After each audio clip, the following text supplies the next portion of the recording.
For all these 3 counts, we have decided to inflict her with only one sentence, that is sentence of death. দেশের ইতিহাসে প্রথম কোনো রাষ্ট্রপ্রধান হিসেবে মৃত্যুদণ্ডের রায় পেলেন সাবেক প্রধানমন্ত্রী শেখ হাসিনা।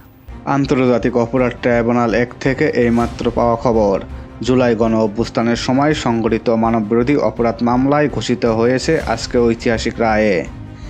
এই রায়ে ক্ষমতাচ্যুত প্রধানমন্ত্রী শেখ হাসিনা এবং সাবেক স্বরাষ্ট্রমন্ত্রী আসাদুজ্জামান খান কামাল দুজনকে মৃত্যুদণ্ড দেওয়া হয়েছে। পাশাপাশি তাদের সব সম্পত্তি বাজেয়াপ্ত করে রাষ্ট্রের অনুকূলে নেওয়ার নির্দেশ দেওয়া হয়েছে। আজ দুপুরে বিচারপতি গোলাম মুর্তজা মজুমদারের নেতৃত্বে 3 সদস্যের ট্রাইব্যুনাল 1 এই রায় ঘোষণা করেন। শেখ হাসিনাকে 2টি মামলায় মৃত্যুদণ্ড দেওয়া হয়েছে, আসাদুজ্জামান খান কামালকে 1টি মামলায় মৃত্যুদণ্ড দেওয়া হয়েছে। চৌধুরী আবদুল্লাহ আল মামুন সাবেক আইজিপি দোষ স্বীকার করে রাজসাক্ষী হওয়ায় তাকে 5 বছরের কারাদণ্ড দেওয়া হয়েছে। ট্রাইব্যুনাল জানায় 3 আসামির বিরুদ্ধে আনা মানববিরোধী অপরাধের অভিযোগ পুরোপুরি প্রমাণিত হয়েছে। শুরু থেকে শেখ হাসিনাকে ঘটনার প্রধান পরিকল্পনাকারী হিসেবে তুলে ধরা হয়েছিল। বাংলাদেশের ইতিহাসে এই রায় অত্যন্ত গুরুত্বপূর্ণ। প্রথমবারের মতো একজন ক্ষমতাচ্যুত প্রধানমন্ত্রী এবং সাবেক স্বরাষ্ট্রমন্ত্রীর বিরুদ্ধে সর্বোচ্চ শাস্তি ঘোষণা করা হলো।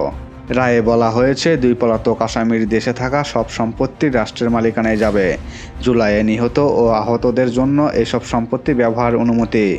এদিকে গ্রেপ্তার একমাত্র আসামি চৌধুরী আবদুল্লাহ আল মামুন আদালতে নিজের দোষ স্বীকার করেন।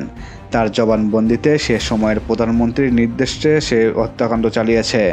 রায় ঘোষণার পর পরিবারগুলো এটিকে ন্যায় বিচারের বড় উদাহরণ হিসেবে দেখেছে। আইনজীবীদের একই প্রতিক্রিয়া, রাজধানী সহ সারা দেশে নিরাপত্তা জোরদার করা হয়েছে। এখন সবার নজর সরকারের পরবর্তী পদক্ষেপের দিকে। পলাতক 2 আসামিকে দেশে ফেরাতে কী উদ্যোগ নেওয়া হবে সে তথ্য জানাতে আমাদের সাথেই থাকুন। আমার চ্যানেলটি এখন যারা সাবস্ক্রাইব করেনি অবশ্যই সাবস্ক্রাইব করবেন।